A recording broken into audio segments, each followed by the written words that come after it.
ahead and start. I'm waiting for everybody to kind of settle down.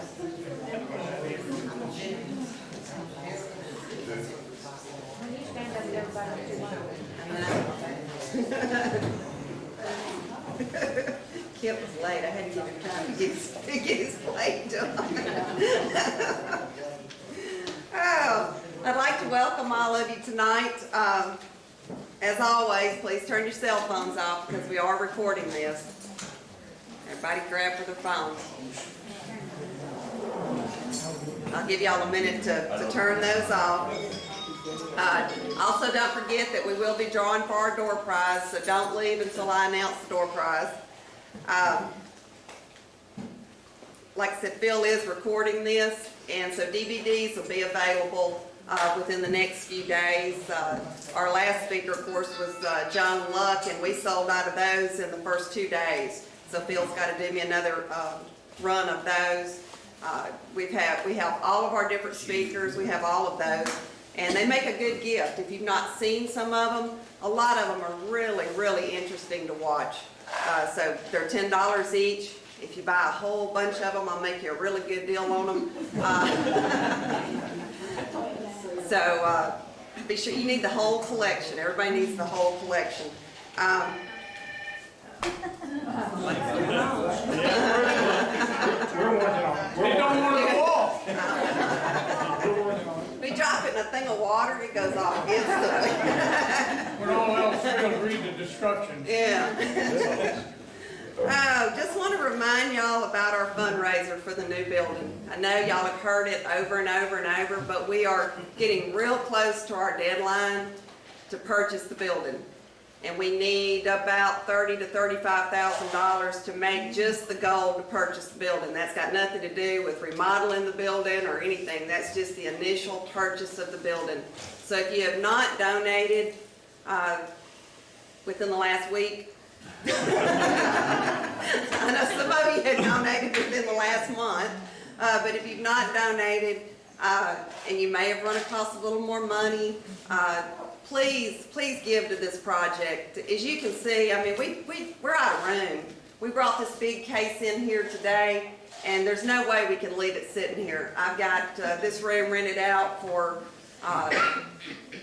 reunions and different speakers, and it won't work in here. It's got to go over in the other building. So we've got to get the money for that other building. So y'all dig deep on that. Believe it or not, this is the 40th museum event. When we first started them, when we first started these, you know, a couple of people said, oh, they probably won't last, you know, people won't come. But it turned out to be a really nice thing to do for people on a Monday night. I can't tell you how many people have come through the door just to hear our different speakers. We've probably had, gosh, you know, and I know some of y'all are repeats, but thousands of people have come to the different ones. When we were having them around at Christopher, sometimes we would draw in around 150 people. Since we moved it here, we can only hold about 100 back here. We don't get the option to have the tables set up and all like we used to, which I would like to be able to do when if we get the building next door. Our next night at the museum is probably going to be just crazy as far as people trying to get in here, but it's going to be the history of what I call the shell plant. And it's going to have a whole panel of people. Colonel Thompson, of course, is going to kind of head that up. Steve Showles is going to be here, but they're going to have a whole panel of people that worked here, worked at the ammunition plant through the years. And so it's going to be very interesting. Of course, I know a lot of you worked at the shell plant. Lots of history out there. So that's going to be a very interesting night to hear. And that's May 13th. You'll be getting a card on that, or press release, and you'll also see it in the Minden paper. Like I said, this has been going on now for 5 years. We opened the museum in 2008. Our first speaker was March 10th, 2008. Many of you remember that night. Many told me after that night that they wished that particular speaker had talked a whole lot longer than he did. And so 5 years later, we thought, well, we'll just give him that opportunity to come and retell some stories. So our 40th speaker is a repeat of our first speaker. And since then, he's done a lot of life-threatening things, like jumping out of airplanes. And of course, if you got your card, you saw him, what birthday was that you did that on? 85th. 85th birthday. Frank decided skydiving would be the thing. I'm not going to do that if I make it to 85. But anyway, I'm going to let Thad do the formal introduction of Frank. You know, but my goal, gosh, I hope when I'm 85 I can do half. I can't even do what Frank does now at my age. I hope when I get 85 maybe I'll get better at doing stuff and I'll be able to keep up with people like Frank. But I'm going to let Thad do the formal introduction. Well, we're certainly delighted to have Frank here this evening. We're delighted to have all of you here to hear him. And even those of you who've heard him before, that's amazing you're back here.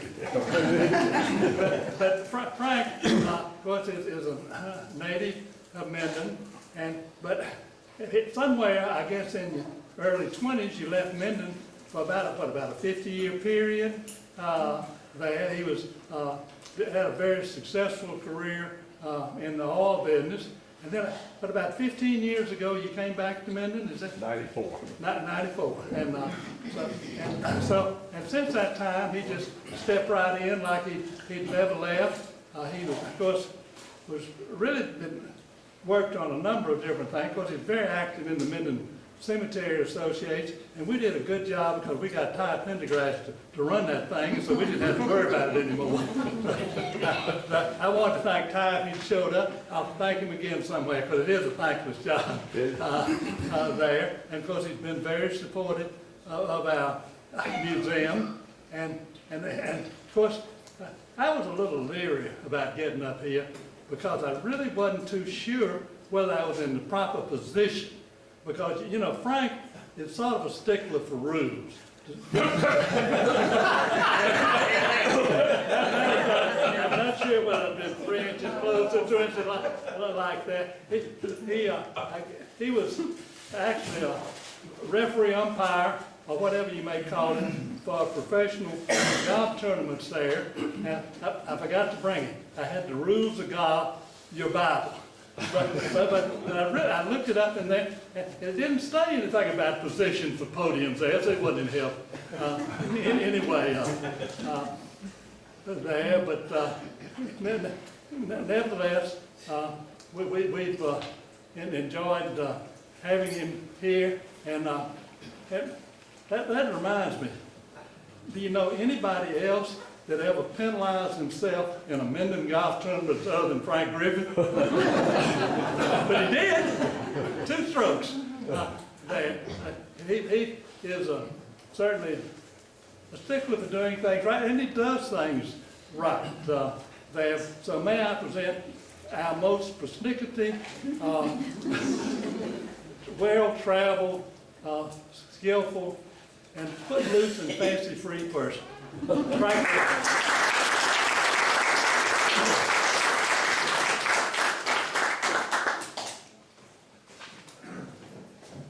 It's just like most people when they get introduced, they don't know who they're talking about. I told Shelley, I said, Shelley, I really don't want to do this. I've told you everything I need to tell. And I said, wait till you quit doing this and I'll do the last one. She said, Frank, I need you right now. And I said, Shelley, I got to think of it. And I thought, well, I'll just do it. Just let it bounce. Now, this is going to be a unique one in several things that I'm going to tell you about. I'm going to have a mental picture of everything I'm going to tell you about. You won't have it. So it's going to be pretty hard for me to get across to you all what I want to say. And I tried this on for size sitting out on my back porch the other night with a little cocktail. It lasted 2 hours. I'm sure you that it's not going to last 2 hours tonight. I want to start out with a little history of not the Griffith family, but it is the Griffith family. through my mother. My daddy was born in Fairfield, Chesterfield County, South Carolina in 1867. And my mother's granddaddy was born in Fairfield County about 1860. So they weren't 100 miles apart, and they ended up in North Louisiana. So, but my mother and all of her sisters, her two sisters, always talked about Uncle Adley. I never saw Uncle Adley. I didn't know who he was. He called about he was a general in the Civil War. I said, man, everybody that came on the Civil War was a captain or a colonel or a sergeant or something that, you know, was a big dog. I just left and rubbed it off, you know. So 20, 30 years later, after hearing all this, I'm up at, actually lost and found the Shiloh battlefield. I went in the big rotunda there with their museum and everything, and there's a huge picture of General Adley O.B. Gladden, my great-uncle, my great-great-uncle. I said, man, I never even realized he existed. I have a relative in South Carolina that wrote a book about it. It's called The Great Gladden. I got a copy of it. Nobody wants to get interested in it, but I want to show it to you to prove what I'm talking about. He had a some unique experiences. I'm not going into all of them. They'll be here from daylight tomorrow. But in the war with Mexico in 1845, he was a colonel in the Palmetto Regiment from Columbia, South Carolina. And he was in Mexico City, and they had what they called Garth Gate, which was a gate surrounding a parade field in front of Chapultepec, which is this capital down there on top of the mountain where the president lived. So if you've been to Mexico City, you'll know what I'm talking about. You have to get a bus to ride up there. You can't walk up there hardly. I don't know how they ever took it, but they did. But he was in charge of the Palmetto Regiment group that was the first to cross the Palmetto Gate and get into the grounds to where they could attack this mountain up there. He had two people working for him that were both West Point graduates. One of them was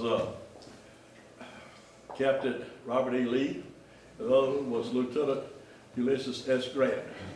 Throughout his life, he ended up representing the South in every respect. And at the Battle of Shiloh, he was killed fighting for Lee by Grant's soldiers. He was shot in the arm and died 2 days later and buried in Mobile, Alabama. And I've been to his grave. And this book goes into lots and lots of history that nobody's interested in, but except you in the family. And most of the people in the family are not interested. I got them all a copy. I don't know what they did with it. But nevertheless, I want to just throw that out to you, that not only the Griffith family goes back a long way in the Carolinas and into North Louisiana, but the Gladden family goes back a long way too, which was my mother's family. That's enough of that ancient history. Let's get into some more recent history. I didn't know what I was going to talk about. I just had never mentioned this. I thought, well, that's something I ought to mention. So I brought it along. I got to thinking about Minden. And I was born in 1927. And when I was about 12 or 13 years old, it was the end of 1939, 1940. I was just getting out of high school. I mean, grammar school. We went to high school. And that summer, I went down to Gina's Garage, which is down here on Highway 80. And just fell in love with the people down there. They kidded me and cut up with me. And the adults cutting up with a young person gets the young person's attention. So I sort of wanted to go down there. I wanted to be around there, so I hung around a little bit. And so I started working down there, washing tools in the afternoon, in the daytime, and going after parts. They had this motor company at the Chevrolet place. And I had to walk, and I was a little runner, you know, and everything. So, and I was driving my daddy's Model A truck, no license, no nothing then. I couldn't reach the pedals. I had to stand up, and I was so skinny I could stand between the steering wheel and the seat. And the Model A actually the accelerator, we'll call it. They had the ears on it. The accelerator was on the steering wheel. So after I got it stalked into gear, let it out, I could run it from standing up and standing there. But to stop it was a major problem. It had no mechanical brakes. And I couldn't get, standing up, I couldn't get my foot on the brake with any leverage, and I had to hold on the steering wheel and pull back to get it to stop. And that's the reason I went to Gina's Garage. And said, my brakes don't stop. And they said, well, we're going to show you how to adjust them. And it was my first move as a mechanic. And I hung out there for the next 10 years, working after school, working every summer and after school during the school years. I'd go down there and wash tools and open up on Saturday morning at 4:30, or not open up, go down there and wash tools and clean up when the people came to work at 6 o'clock. Stayed down there on Saturday night till 10 o'clock, hoping somebody would come in that we could get $1 worth of business. These were hard times. And I spent my formative years as a teenager on what we called Back Street in those days. Now it's called South Broadway. But we had Front Street and Back Street. Now it's Main Street and South Broadway. But there's another part of it that most of you might know about was that Highway 80 was the first coast-to-coast highway. It was called the Dixie Overland Highway. It went from Savannah, Georgia to San Diego, California, right through Minden. And it makes a 90-degree turn up here back of the bank of the old post office. Zeta's garage was right there on that corner. And we saw all the traffic that came through Minden come through there. That's all that came through Minden, came through on Highway 80. Nobody came down here out of Homer through Minden, and nobody came from anywhere else in those days. So, and a lot of things happened on Back Street. And I don't know where to start, and I thought, well, if I start and take all of Back Street, y'all will miss all the Final Four tonight that's playing, and y'all miss never come out here again. But, so I decided to start at the jail. And I'm going to just move you from the jail all the way up to the Baptist Church. And I'm going to tell you a little something about everything on the south side of Back Street. I'm not going to take the back end of Front Street. That would take still longer. But there weren't a lot of people that used the back entrance to Front Street stores. They were had a back entrance, but they didn't use them very much. Only two that were ever really used very much. And really the one, just really one of them, and that was Weston Auto. Mr. H.A. Price and his wife were sitting there running, and they had a little store that you could go in, but Ms. Price had her accounting department back there, and she didn't want you coming in that back door. But everybody went in the front door. Well, they start with the jail. That came out of something about medieval history. My God, if you ever saw it in real life, you wouldn't believe it today. It was just atrocious. It was old, it was cruddy. It's the same jail that they went down there, the vigilantes got Lake Wagner and pulled him up and held him and shot him in the jail. Same place, same building, same everything. And our local winos would normally sit up against the cyclone fence out there and drink a little bottle of wine with a paper sack around it. Or at that time, they drank anything. They drank hair tonic or anything else that had the alcohol in it. Because they're right there by the jail. They knew they're going to jail before the day was over. And they just get up and walk around the fence and they sit inside the fence. They didn't actually put them in the jail. But now that jail was located right behind the corner, this corner right here, this corner of the courthouse. You went right straight behind it. That's where the jail was. And I'm not going to tell you about the alleys the alleyways unless I just happen to come into them. So I'm going to start you out with Mr. Abraham Dow's store. Now that was a piece of work, believe me. It was an old wood building, 2-story, had rooms for rent upstairs. The Dow family raised and lived in the back end of it. They had 3 children. They had Idese Dow, the boy. They had Aline Dow, who married Edgar Butler, had a ladies' shop on Back Street. Some of you older people here might remember Aline Dow and her ladies' shop. Aline had the ladies' shop. Yes, on Back Street, but further down. I'm not going to go down that far. The other child worked in the store. Mr. Dow, I guess, was Lebanese. I don't really know, but it doesn't matter. He was a fine fellow, raised a fine family, and you went in to get whatever you wanted, he had. If you went in there for cheese, he would go and have you some cheese. If you went in there for meat, he had meat. If you went in there for dry goods, he had dry goods. Now, I was working at Elder Gina's garage, and we washed parts with kerosene, or coal oil, it was called lead, and we'd get it in a bucket, and we had to get a bucket of coal oil. I go to Abraham Dow's store and go in there right by the dry goods, some ladies' clothes, everything, he'd pump you a quarter's worth of kerosene out of that bucket. Walk right out of there, he had anything that you wanted in that store. And he was there at all times. He never left it. He was there any day you walked in it. And of course, that's where it was a success. They never spent any money. They didn't make very much, but they never spent it. Now, the rooms upstairs, I guess, rented, I never was upstairs in that building. I guess they rented for maybe $1. In those days, we had a lot of oil field in here with the old Hazel field, that's still active up there to some degree. Cotton Valley field starting to get pretty good up there. But we also had a lot of timber logging in here. Before they cut pulpwood by hand, and people come down here with pulpwood trucks, and they come in here with logging trucks, and they got to spend the night. They can park in the alley between that and the Episcopal Church. Now, he had one son, also named Inez.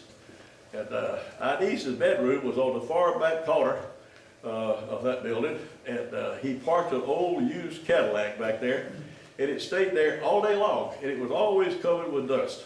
I don't know what Inez did. They said he probably was a gambler, but he wasn't very successful, I'll tell you that. But he just went out at night. He wasn't there. Daytime, you never saw him. He was sleeping. And he had that old car pack back there. I guess that old black Cadillac stayed back there 5 years, and it never got washed. But I won't move on from him now to the next one, which was the Episcopal Church. Prettiest little old church you ever saw. It was wooden. It had a little white picket fence around the front of it, and it faced Back Street. It faced what would be then the back end of the courthouse, the post office, and it'd be the bank now. But it was just a beautiful little church. Just not very large, little courtyard in front, hedge, big old hedge behind it. It backed right up to the building next door, which was a big brick wall. They were going to tear it down and move into the present Episcopal Church. And the last service was going to be there when I was courting my wife, Quay Trutzinger. And I suggested to her that we go to this last service, and she thought that was a good deal. And I can remember just as plain as I was sitting there today, where we were sat in there, and what went on, and Donovan Sheehan sang the Lord's Prayer, and I thought it was the prettiest thing I'd ever heard. I mentioned that to him some 50 years later, and he said, I wasn't even there that night.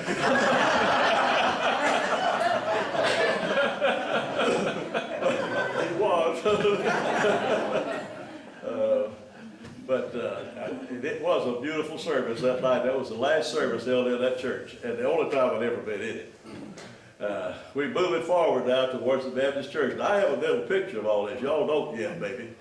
But we're just up to the corner there of Highway 80, which is now still Highway 80. You go up Back Street and turn right on East Union, which is a parking lot there now. But that was the Dixie Overland filling station. It was an Esso filling station. Now that's Exxon today, but it was Esso then. And the Roberts family out of Shreveport owned that building. And the back end of that building was Gina's garage, and it faced Highway 80, where I spent my time down there. But the Esso filling station had big up there, Dixie Overland Esso filling station. And everybody then knew what the Dixie Overland Highway was. Nobody knows nowadays. But one of the guys that were different people ran it at different times, and I got to cut out a lot of stuff in here that I was going to tell you about, but I just can't tell you everything. Some of it's not appropriate, but I can't tell it all.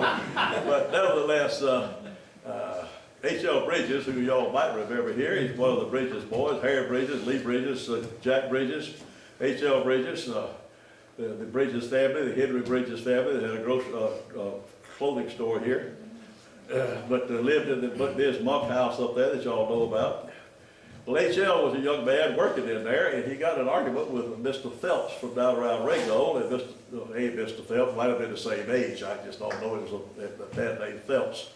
And Phelps hit him and knocked him down, and he hit his jaw on the concrete, and he broke his jaw, and it was never set right. And those of you who knew H.L., you know that he went through life with a jabby out jaw to the side. But you know, he lived with it. It didn't seem to bother him after he got older, but it bothered him when he was young. Believe me, it did.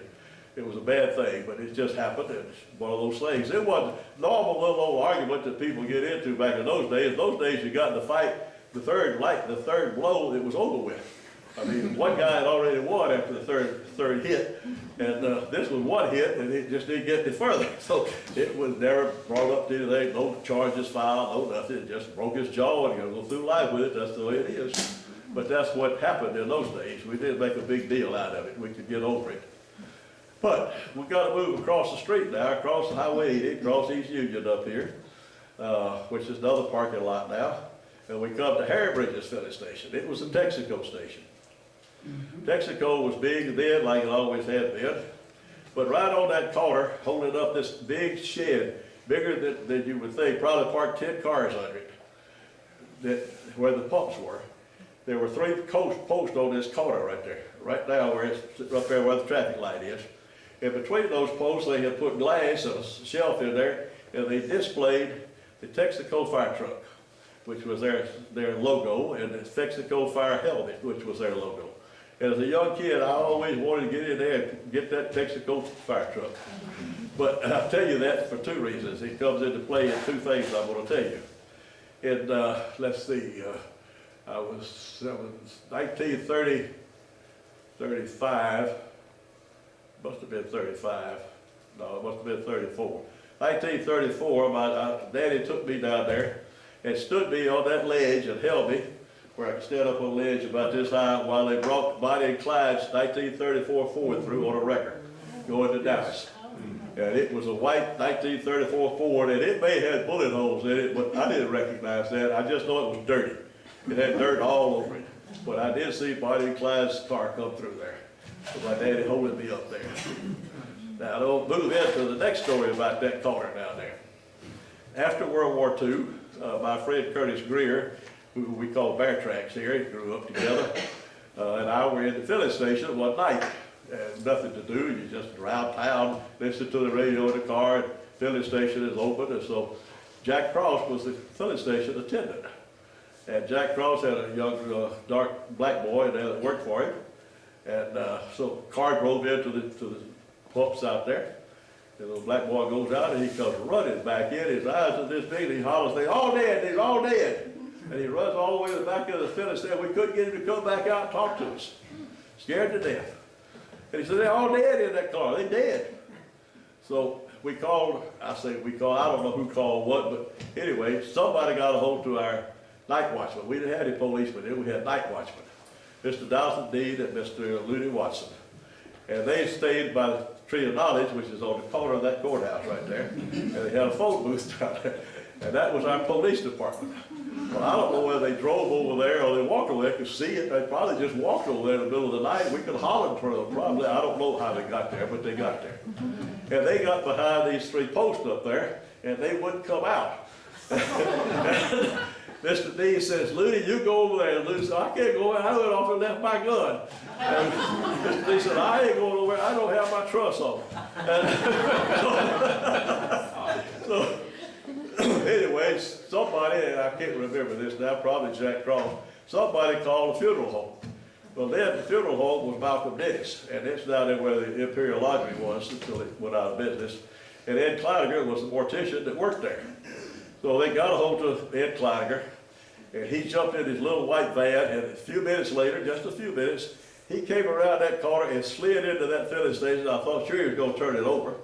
And he jumped out without any hesitation, ran over and jerked those doors open, and found 1 person out of 3 in there alive, picked him up by his hands, came back and put him in the back end of that van and took him to the hospital. I've always admired Ed Clydiger for that. He didn't hesitate 1 moment to do what he had to do. And everybody else in town was scared to even go out there. The boy lived about a day or maybe 2 days and died. But the story was that the man and his daughter, the daughter was driving, her daddy was sitting next to him, and her boyfriend was in the back seat. And I don't know, nobody knows really what happened. He shot both of them with a .22 rifle and killed them and shot himself, but he lived for a day or 2, just enough to get the story. Now that was in the day before drugs that we knew anything about. We didn't know anything about it. They might have been drunk, but you don't get that drunk. And anyway, we don't know what happened. That's all we know about it. I don't know who they were or anything else about it, or any repercussions from it. But it was a, it was a thrilling night for the little dead Minden out there. You don't normally have that. And it looked like this girl evidently just drove until she couldn't make it, and she just laid on the steering wheel and died when she got to the pump. When she cut the motor off, she was dead. And so another story about the Texaco filling station on Back Street. It was quite a filling station, and there are a lot of stories about it. One, Tom Alexandra was a mechanic that worked for Elvin Jeter, and he lived in a loft in the garage across the street.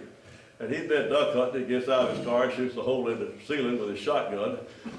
They said it was accidental, but he was drunk and didn't know what he was doing. But they would never fill it up. They didn't go through the roof where it would leak. They just went through that tin roofing that they used to put on the top of grocery stores and drug stores and all. They kept it there and drew a circle around it, and it was just, they talked to him about it. Harry was a great guy that ran that filling station. He tried to quit smoking. He was nervous, and he would chew gum. And he'd chew gum and smoke cigarettes at the same time. And when he put gas in the car, he would just be there. The fumes coming out today, these high octane ratings, it would start him on fire, but it didn't blow him up then. Nobody knows why, but it didn't. But now his brother Lee, or his cousin Lee, they were cousins. Lee and his wife Roby Watson, had a little hot hamburger store right in the corner. Right in the corner of that filling station on Back Street. Served hamburgers and chili, that was it. Hamburgers, chili, and Coca-Colas. And had easy pickings. Easy pickings was a gambling game. You had a big old jar, and little old tabs in there. You could open it up if you got the right number, you could win some money. And it cost a nickel to do that. And some people sit there and spend $5, most unusual thing. How am I going to spend all that money on those easy pickings? Spend $5 in there on that thing. Pull in easy picks. But that little place did a lot of business. I remember coming down there one time with my two friends, Bam Harris, who was a big man, and Curtis Greer, Bear Tracks as we call it, was a big man. They both weigh over 200 at that age, and they could eat chili. And I've come down there after school and they'd eat 3 bowls of chili. And but I ate my lunch over there many days working there. Then we moved across, come on up the street to the Chevrolet place. Chevrolet place was owned by C.O. Holland then. Y'all remember Mr. Holland here. And he also had an insurance agency and was president of People's Bank. But he owned a Chevrolet place at that time. And one of the things that happened in front of the Chevrolet place, now we got Clement Industries out here making trailers. They must have made thousands of trailers in their whole career. But the very first trailer that was ever made was called a winch lift. It was made by John Luck and Bill Clements. It was made in Luck's blacksmith shop. On Back Street again, but way down there, right into that part of it. But they had designed this dump truck by which they had this trailer with dual wheels on it back here, and they had this truck up here with dual wheels on it, tractors they call it. And they put a winch on there and a rolling tailboard. And then they put some scoops under this back trailer, like this, welded them under there. And when they pulled the winch, the back wheels would come forward and those sloops would hit that rolling tailboard and it would throw it up in the air and it would dump everything out of that trailer. First time anybody ever saw an automatic dump truck in this part of the country. And so they displayed it right in front of Andrews Chevrolet place one afternoon. Everybody was out there to watch it. We'd heard about it. We'd heard they were building it down there and all this kind of stuff. So we're out there. Well, when they put the winch in neutral, where the cable would be having its pull on it, and they just drove out from under it. When they did, it slid back and it says, go boom, and it scared everybody out there to death, including me. It was the loudest noise, and it was so unexpected, we didn't know what happened. They immediately found out what a hydraulic lift would do in there. And they changed that little procedure. But that was the first time that any winch lift, any dump truck had been displayed or it existed. They had, I guess, a patent on it. Since then, Clement Industries that went into that, they've manufactured thousands and thousands of them. But the first one was made in Mr. Luck's blacksmith shop. Yep. The next coming on north now, or coming on north is right. There was a used car lot there for the Chevrolet place. Now Chevrolet had always had 3 or 4 salesmen. No reason not to. I mean, they're working on a commission, so if they could sell, that's good. If they couldn't, that was all right too. But they always had 3 or 4 salesmen out there, and they had a pretty good sized used car lot. And they had a parts department there.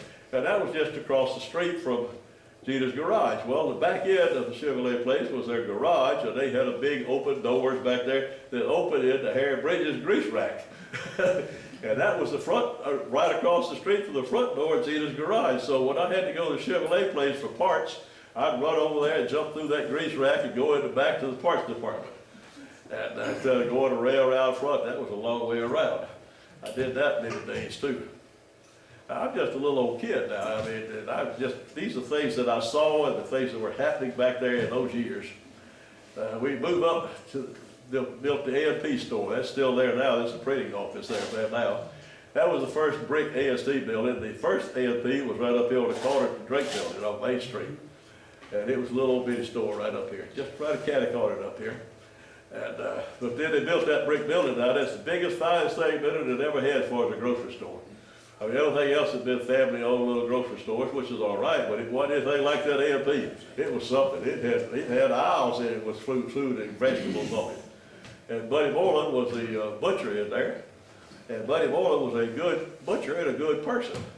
He would fix your meat any way you wanted. If you called him up and said, I want this, I want that, he would cut it that way. If you killed a deer and took it down there, he would process that deer for you. He wasn't supposed to. The Food and Drug Administration today would drown him. But they didn't kill anybody back in those days, and we got along fine with it. But also, back in those days, you could just about fill up the back end of a Model A Ford with a $5 bill with groceries. You can't get them in the sack down there. They won't fit in the sack down there. But nevertheless, it did a lot of business. It was a good thing for Minden. And it had a lot of bad things happen there. Well, I won't get into that. I gotta cut some of this stuff out, you understand? I can't tell you everything. We'll never get through here. And I don't know whether y'all follow me where we are or not, but the next building was the Tower Hotel. Now, there really wasn't much need for a hotel in Minden in those days. There wasn't very many people wanting to spend the night here that didn't have a place to stay already. Or if they did, they slept in the back end of the truck or something like that. But the Tower Hotel was there, and it was a two-story building. It's still there where the television place is down there. But one side of it was a store that later had, Willie Moreland had a sporting goods store in there and sold it to Jasper Goodwill, and Toobie spent his time running that thing, if y'all remember Toobie Goodwill. But the next part of that downstairs part was the Ford Grocery. Somebody here tonight just mentioned something about Ford Grocery to me, and but Mr. Ford and his brother ran the Ford Grocery. That's the other half of that building's there now. It went from the front street back to that alley, and a big high drop-off back there where it dropped off. You could load the cow feed from the back of the building right into the back end of the pickup without having to pick it up. I remember that. And one of the Fords down there was a good carpenter. What is Mr. Ford's first name that used to work on the clocks here? I can't call it right now. Marvin. Huh? Marvin. Marvin Ford's daddy was the Ford with that store.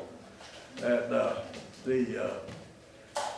his uncle was a carpenter. And my daddy determined that carpenter was going to build him a real wheelbarrow.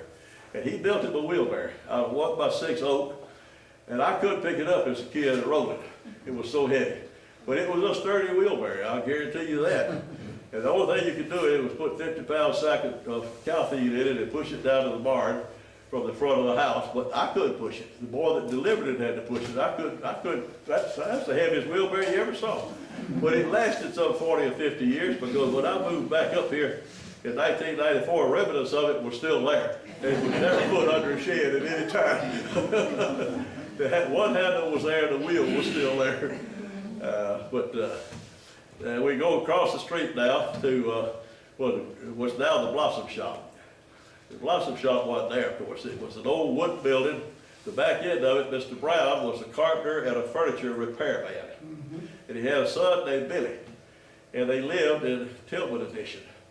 So Billy decided one time that he needed a little extra change, so he could just go back there and get one of his daddy's chickens and go sell it. Yeah. Probably got a dime or a quarter for it or something. So his daddy caught him and stealing his old chickens. And he chastised him properly, I'm sure. But he got the name Chicken House Brown, and he lived with it till he died. And a lot of you might remember Chicken House Brown.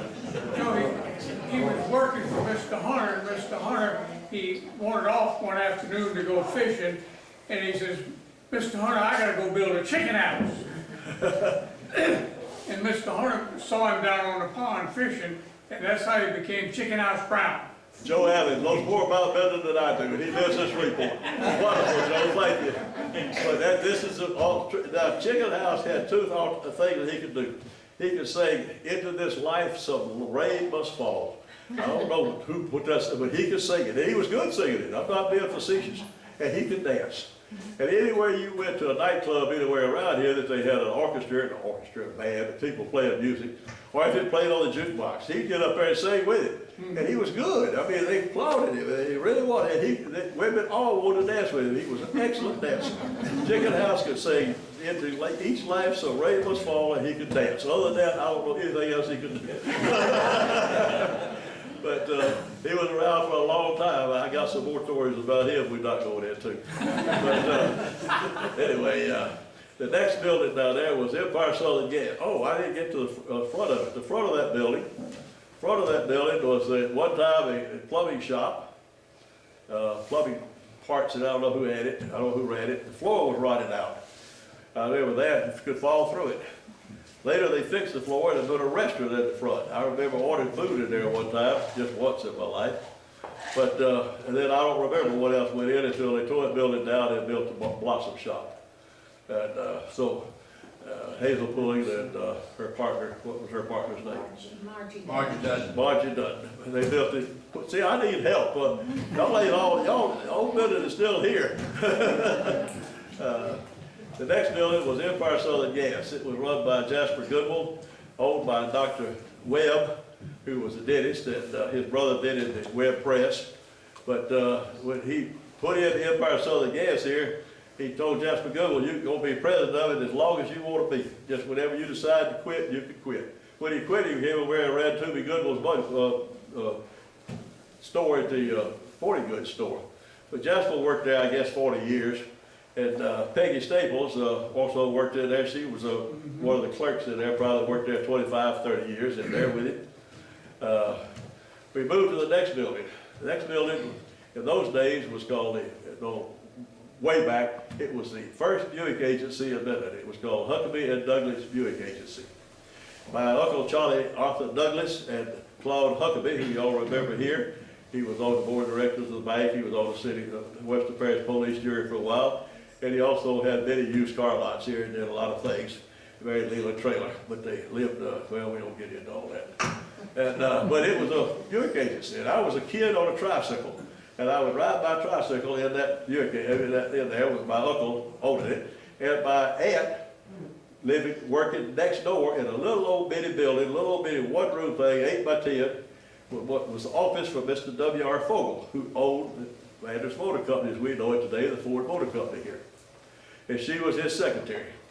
So I would go down to see her, and she would let me ride that tricycle into her husband's shop over there, and so forth. Otherwise, they wouldn't have let me in there. And they had 2 black boys working in there that just turned out to be great people. And 40 years later, well, we won't get into that. They did, Claude Huckabee, nice things for them, that were seen. But they worked for them then. One time, this is the story my Aunt Treby Douglas told me, said, well, Mr. Fogel was always very prim. Now, he lived directly out the front door of Andrews Motor Company down McDonald Street. That what we know up there now, I know it as the Fogel House. Other people know somebody, I don't even know the people that live there today. John Irvin. Huh? John Irvin. John Irvin, you know where I'm talking about. Well, Mr. Fogel's driveway was in the back of the house. When he came out of the driveway, his old car could have coasted all the way to the Andrews Motor Company. He'd come down that driveway, bounced across the curb, not the curb, but bounced across the drive and on down to Ford Motor Company and parked back there by Miss Trevi's office, where he officed. But he always had a bow tie on, and a coat and a vest and a watch and a chain and a hat. So one day he's standing out in front of the store, his office there, and this man walks up to him. I won't mention his name. I know it, but we're not going to get into that. He's not here anymore. And he said, you W.R. Fogel? Yes, I am. Hit him right, just knocked him down on the ground right there. Turned around and walked off. So Miss Treby ran out there, the story goes, and she helped Mr. Fogel get up. And he brushed himself off. He said, dressed in his hat, and he said, Miss Treby, who was that gentleman? Well, it turned out to be a man that he said that he had cheated his brother. And so he got up there to get back at him because he thought Mr. Fogel had cheated his brother on a car deal. Boy, there's some more stories about that little office in there that might take all night long I can't get into. But boy, there were some things that happened that she told me about there. And, then we come out next, to right then, the next thing over there was Lubbock Miller's Mule Barn. Next, well, first of all, they tore down Mr. Fogel. I have to digress and go across the street just a little bit because it's so important right in that area. The back end of Andrews Motor Company was right there, that we know it today as Andrews Motor Company. But it was, they had, help me again, what was the motor company then? In Wideman and. Yeah, Whiteman Motor Company out of Home had bought it from Mr. W.R. Fogel. But before he bought it, Mr. Fogel had assembled Model A Fords in it, maybe Model Ts, but Model A's for sure. Model Ts and Model A Fords, they ship it in by the train down to Sibley or Laysville, and then they bring it up here, and Cowboy Drake worked in there as a little kid working on what they call this Sibley line. There might have been two guys trying to put parts together. They assembled Model A's and Model T's in that building that ended up being Andrews Motor Company. And then Mr. Fogel sold it, and then when he did sell it, they moved the office up into the front of the Andrews Motor Company. And then Mr. Harry Andrews bought it, Dad's father bought it from Mr. Whiteman. They used that front office at all times up there. That's where Marguerite Agad and J.C. Agad and all the people that we know that worked in there for so long were up in front with the parts department. Now, Mr. Harry Andrews only had one new used car salesman, as far as I know, as long as that business was there. That was Jack Leary. I don't know of another new used car salesman. He only had one used car salesman, Ray Allen, across the street next door to the old Rex Theater. I don't know of any other salesman. He only had but two. Chevrolet place must have had, at the time that I was down there, must have had 15 salesmen. Andrews Motor Company sold more cars than anybody ever did at that time. I mean, it's just a fact, they did. And Thad will know more about this than I do, but he can't tell up here and tell the brag on it like I can. But they were good with it, I guarantee you. And you had to walk up steps to get in the front door of it to see the new car. Mm-hmm. And they had that time, Ford Motor Company came out with a 16-cylinder Lincoln. And nobody had ever heard of a 16-cylinder Lincoln. And the man came through here and parked at the back of it. There were two big back doors there that you could go into it. And he went into the mechanic in there. It was probably Benny Creighton who worked in there for 40 years. And he said, I got one of these 16-cylinder Lincolns out here. You know anything about it? He said, oh, yeah. And I don't know it was Benny Creighton, but a mechanic. So they went out there, and he's not running right, and he raised the hood, and the mechanic says, by God, he said, oh, just let the hood down. First time he'd ever seen one. And I might be mistaken, it might have been a 12-cylinder Lincoln, but it was a lot bigger than anybody ever seen around here. I don't know whether it was a 12-cylinder or 16-cylinder. The next building, after they tore down Miss Treby's, and they called her Miss Treby, my Aunt Treby, tore that little office down, Lubbock Miller built a horse barn there, mule barn. Mm-hmm. And there where it later was Piggly Wiggly, but it's right beside of what was the library. Rockaby and Douglas became the library. It's back there, still back there in that building. It used to have Buick Agency up on the top, 1921, but not there anymore. And I checked it the other day to make sure.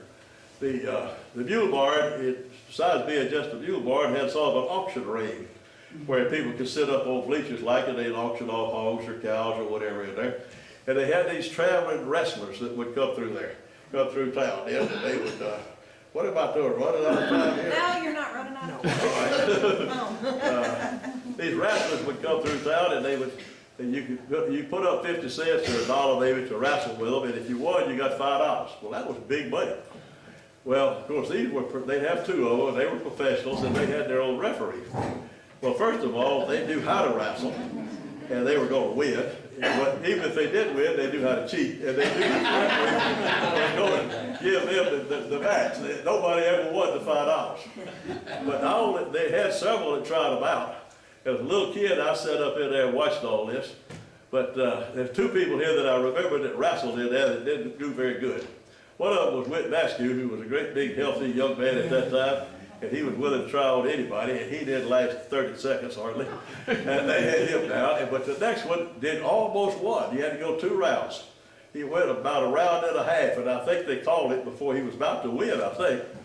and that was David Snell. And y'all don't know David Snell, but but some of you don't, most of you don't know David Snell. But David Snell lived here, and his mother was Ada Jack Snell, who wrote books under the name Ada Jack. And we have a library that have her books in there, and I'll bet you that there's not more than 3 people in this audience right now that's ever been in there to get one of her books, to get a book written by an author in Minden, Louisiana that's still in the library. Raise your hand if you've ever been in and seen it. Oh, well, I've lost, it's fine. But you know, it's just, I mean, it's a shame. We got so much history up there in the library. And, but she was noted to come to church, she never got her lipstick all right. It was always,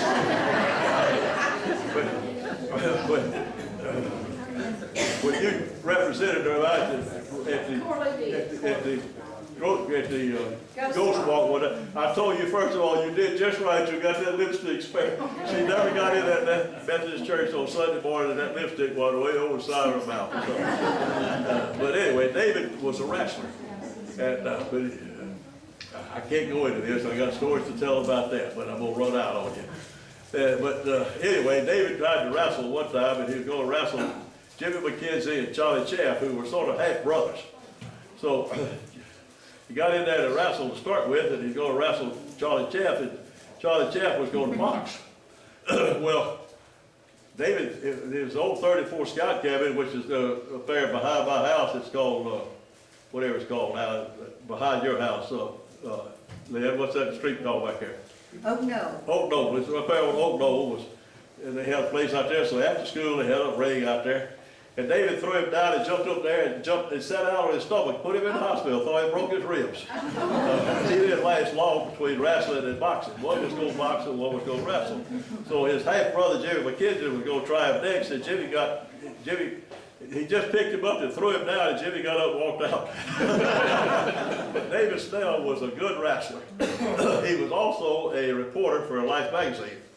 And when the Andradora, which was the first ship that I ever remember, a cruise ship ever being hijacked off the coast of Argentina, made big history back in the late 40s. Somehow David Snell got down there to Argentina somehow and got out of the ship, the very first person other than the hijackers on that ship, and he got an article written for Life magazine and got photographs of it and made quite a story out of it. And he went later on to write many other articles and do good. He's a writer for Life magazine, and he retired in San Antonio, and that's the last I know about David. But nevertheless, he almost won in that wrestling thing. And we move on just a little bit past that wrestling. Well, later on, that became the Figgly Wiggly grocery store in there, and then later on, it became what's down there at Glass in there now, that same building. Then we come to Larry Toland's Pan Am station. It was just an old filling station like all of them were. They had the old gas pumps out there, you pumped on it, and the old glass bubble up there. As a kid, I'd take that Model A Ford down there, and the gas tank was right up front of the windshield. You had to climb up on the hood and take the top off, and somebody would hand you the nozzle, and somebody would pump it, and you'd say, "Stop it a dime." I mean, gasoline was probably 10 cents a gallon, but I mean, that's just all we could afford at the time. But the grease rack was an amazing thing. Most all these filling stations had the same type of grease rack. They had a trough built for your wheels to run on. It went out, and that station sloped off in the back end. So when it ran out there was room down under it. They built this ramp, and you just drove your car up on that ramp. They got out of there and opened the plug, and the oil just ran out of the ground. It ran out of the ground over there for 10 years. The big pile of oil down under there was probably 4 foot deep. I mean, it just was there. Same thing happened at the 707 filling station on Front Street, but I won't get into that. I keep going up to Front Street. So now we're going to take a little bit more of Back Street from the front side, simply because it was part of Back Street. The next thing after you pass Harry Anderson's back door back there where they had the wash rack, and that's where Dad made his career. Working at that. Yeah, and the next building out there was Davis and Brown and Willard Roberts Lovey Yard. David Brown and Willard Roberts had a Lovey Yard, and the Lovey Yard had the front door on Main Street, Front Street, but the driveway went all the way through it. It was just wide enough for a truck to go through there. And all the lumber was stacked in bins on both sides of it. So you could go in from the back street, drive out the front, or go in the front street and drive out the back. But you couldn't do anything else except go into the office up there and buy nails and pay the bill. But they ran that for many years, and Davis and Brown ended up president of the People's Bank, and Willard Roberts ended up running a appliance store down here in the old Parker Buick building on Main Street. And Willard Roberts is the daddy of Ida Madden, by the way, in case y'all don't follow it that far through. But he was a nice man, smoked a pipe, got a crooked pipe. And he was the quietest, most unpretentious person you ever saw. He wasn't going to get excited about anything. But you go in there, and he was nice to you, courteous, and he had that pipe in his mouth, big old curl pipe that came out. He never took it out. Most unusual thing. But nevertheless, he did. The next thing we get to is just unbelievable, is that it lasted as long as it lasted. And that was Mr. Will Fuller's garage. Now, we go back to, okay, Mr. Will Fuller's garage. I'm going to say old man Fuller. Now, that wasn't Will Fuller's that we're talking about. It wasn't Jack Fuller's daddy. It was his granddaddy. Old man Fuller had a blacksmith shop there. Yeah. He ran a blacksmith shop in that, back into that building that's right there that we finally tore down and built the hospital offices up there. The town sore for 40 years here, you know. Well, anyway, we moved in from the blacksmith shop from the Mr. Fuller that we know, and I could call old man Fuller, Jack Fuller's daddy. Jack was my age. His daddy took over from his daddy, but he didn't shoe horses. But batteries were just coming in. Automobiles were just coming in. Model Ts didn't require a battery. They had a magneto. You didn't have to worry about a battery.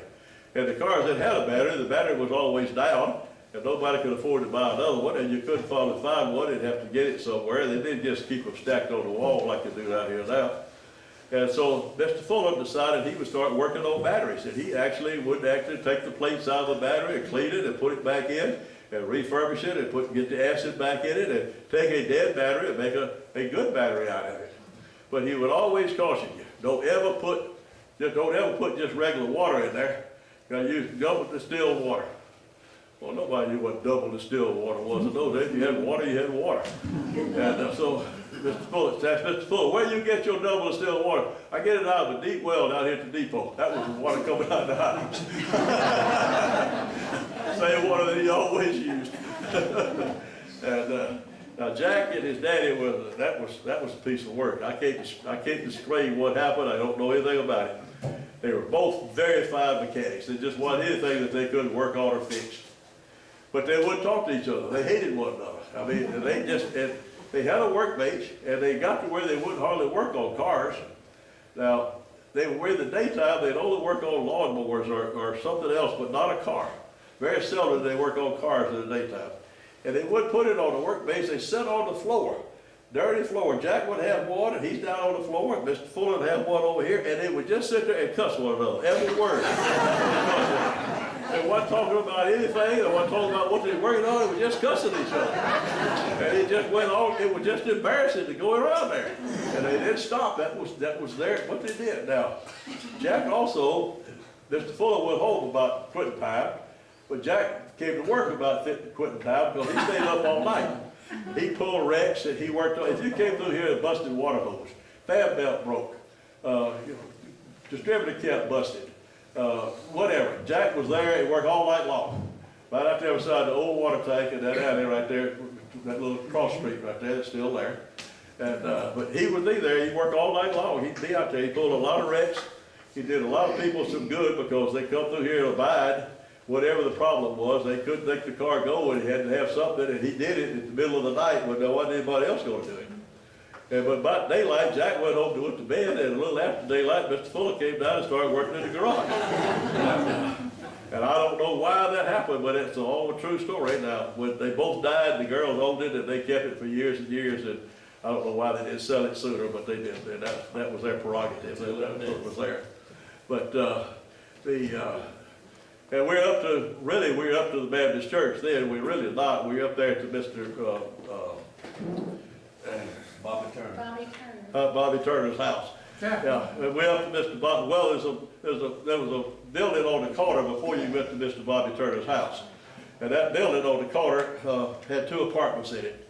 And when my mother and her sisters first moved to Minden in 1916 or 1917, they stayed in that house.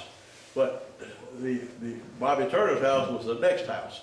And his wife was blind before she died, and but she was also the sister of my Anna's husband, Pierce Berry. So I got to know the Turner family pretty good, and so forth. And but we're not going in moving any further than that. And I wanted to just throw in a couple of other digressions in there with this thing. Now I could we done gone long enough, I think. But I throw a couple of things in that I thought about. One thing that we never hear today, in those days, everybody that had a car, that was something special if you had a car. You could get a date if you had a car. The people that had a car, they always wanted to go somewhere, so they didn't know where to go, and they weren't going very far out of town. They'd run out of gas, or you'd have a flat and be in trouble. So they rode around and park out at the cemetery. The first thing to do is get your date and take her out to see the blood on the tombstone. Well, there was a blood on the tombstone. That tombstone was just as red as it could be, and it was on the tombstone of a lady that hung herself down there on McDonald Street in a house that was never did get completed for many years. But finally they discovered what it was. It was the Minden Light and Water Department neon sign down at the racetrack that was reflected up there off that cemetery. And it really did. It was there. It was a bloody tombstone. And you can go out there and just red tombstone and nothing else. It was middle of the night. And oh, that was really, you were really something when you took the date out there and showed that bloody tombstone. Well, they were ready to leave too. They didn't want to stay. But I could tell so many tales about other things that happened but Back Street was the main thing. If we went back further down to where the Civic Center is now, we get into a whole different world out there. All the people that came here formed the businesses on Main Street, Front Street. And Back Street was the back door of their businesses to be serviced. So the people that really had businesses here were on Front Street. And the people that just had some backup business, all except the Chevrolet place, were on Back Street. And Back Street had a lot of things that happened to it. It was brick then, by the way. They threw that up later. It went all the way up to Ferguson's Corner. The brick then. And but I wish they'd left it, but they didn't. We all wish they'd left it now. So I'm glad they left it on Front Street. Now, I've got little innuendos to throw in there here and there, but I think I just about had enough of this stuff, so I think I better wind it up. And I got one thing to tell you that happened. You know, stories have a way of making a circuit. They come back about every generation, every 20 years, sometimes every 30 years. You hear the same story, same everything. And a story that I heard in the early 40s, I don't know when, I would say 42, 43, somewhere along in there. I remember where I was when I heard it. Standing on the corner store and drugstore, but I mean, that's immaterial. They had to talk about this young man that came in. He was buying footwood. And so he saw this guy out there riding a mule. And so he stopped him. He says, "Hey, mister," says, "can you tell me anywhere I might rent a room around here? I'm going to be here for a few days." "Yeah," he said, "this farmer up here, right up here, he got rooms for rent." And he said, "Well, thank you." Nice fellow. But man, he said, "That's the ugliest looking man I ever saw on that mule. I guess that's ready to ride the mule. A horse be scared of him." So went on up to the man. He said, "You got rooms for rent?" "Yes, sir." So said, "Man, said, you gonna be here a while?" "Yes." "You're a nice looking young man. You married?" "No." He said, "Well, why not?" He said, "Well, I'm looking for the most perfect woman. I don't want to marry anybody that's not perfect." I said, "Well," he said, "I got 3 daughters. I'd like to get some of them out of here." So he took the first daughter out, brought her back home, and he said, "Well," said, "it was just a lovely time. She's a beautiful person in every respect, great conversationalist," and said, but said, "Not so much as you can tell it, but she's just a little bit cross-eyed." So I said, "Well, I gotta know." So he took the other one out and said, "Oh, we just had a great time. We went to a drive-in theater and we enjoyed ourselves. And she's a lovely person too, but says, not so much as you can tell it, but she's just a little bit bow-legged." So he took the third one out, and she's absolutely perfect. "I sure like your permission to marry." "Yes, sir." They got married. About 2 or 3 years later, the boy sitting back in there, he told his pop, he said, "Pop," He said, you know, it's a strange thing. He said, I know I'm not, you know, I'm a pretty decent looking old boy. I mean, I'm not just out of the way, but I'm good. He said, your daughter's still just the most beautiful thing I've ever seen in my life. She's just perfect.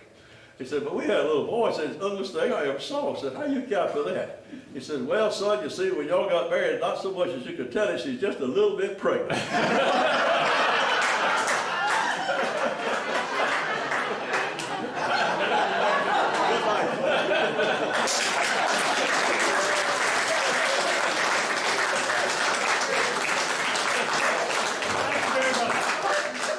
Are you coming back next month, or that's about it? We really enjoy it. Thank you. Right. Questions? I'd like you to do a third one, call it Frank Griffith X-rated, and tell us about all those inappropriate things. Well, I'll have to do that individually. I can't do it in front of a crowd. But Shelley, you want y'all to do your drawing or whatever? I think Mike, did you I have was something? going to ask you to tell the story about the Vicksburg Bridge when you were in the Marines World War II. You want me to tell about that? Yeah, that's a great story. You want me to tell it now? Yeah. Well, I was thinking that I went to the Marine Corps. I went through boot camp in Parris Island, South Carolina. And when I got out of boot camp, they sent me to tent camp in Camp Lejeune, North Carolina. And when I left tent camp, I got a Christmas vacation. I mean, get to come home for Christmas. And I hitchhiked. In those days, people would pick up a serviceman. This was the war was going on and so forth. And I was just a young kid out there, so I got a ride into all the way got into Vicksburg. And at that time, y'all might not remember it or not even ever know it, but the old Vicksburg Bridge was not owned by the government. It was owned by individuals in Vicksburg. It was an individually owned building, bridge. So I get to the bridge and I got maybe 20 cents, but they wanted to charge me to cross it. Okay. I said, oh, walk across. No, you can't walk across it. This was like pushing midnight and it was cold. And I said, man, I don't have no money. I want to go where I got a hitchhike. Well, you can't hitchhike here. I said, well, I'm going to walk across it. No, you can't walk across it. You got to pay to cross it. I said, I ain't going to pay to cross that bridge. He said, yes, you are. You're not crossing that bridge if you don't pay for it. I said, I'm not going to cross it. I'm not going to pay for it. He said, well, you ain't crossed it, I'll tell you that.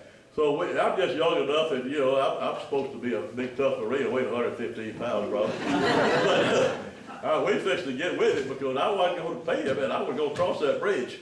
And about that time, a man drove up in a nice Buick, and he said, come on, son, get in here, I'll take you across that bridge. There was nothing the man could do. I got in that car and went across the bridge. And I thought that was unusual.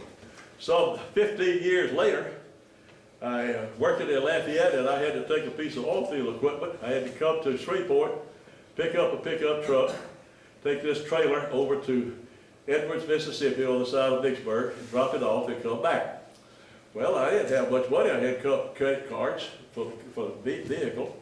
And, but the tool pusher was there, so to make it good with my people out there going to be working there, I took the tool pusher to lunch. Probably cost $2, $1.50. But that was my $3 that I spent on us eating lunch. I didn't have any money. And I get back to that bridge, and I literally don't have any money. Now, this says this is many years later, but the guy says, you got to pay me to cross this bridge, $1.30 or something. I said, I ain't got no $1.30. Well, you know, a company don't send you out in a car, truck like this without any money. I said, they didn't send me out. I came out on my own. I had money when I left, but I don't have money now. And I don't have any money. And I got to get back to Shreveport with this truck. You can't cross without $100.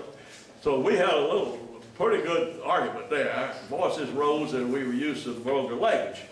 But nevertheless, I finally agreed. He said, well, I'll tell you what. Said, if you promise me when you get back to Lafayette, Louisiana, you send me $1.30 in stamps. I said, yes, sir, I will. And I got back to Lafayette, and I got $1.30 in stamps and licked every one of them and put it on a postcard.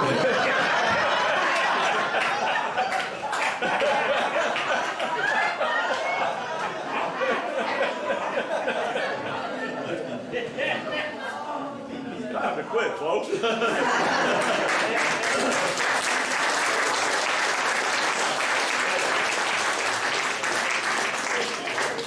I do want to say one other thing, and I promised myself I'd say this. This is a wonderful thing that we have here, and we need young people. Now, I want if y'all would, everybody try to, the next one you come to, try to invite somebody that has not been here that's under 50 years old. I don't care who, man, woman or child, as long as they're under 50 years old, just try to bring a guest. I mean, we need some young people showing up. And if we can do that, we'll fill this place up real fast. They'd be interested in hearing about your shell plant too. That'd be a great time to bring us some young people. Good job. Thank you, Frank. I'm gonna draw real quick, y'all. Very good.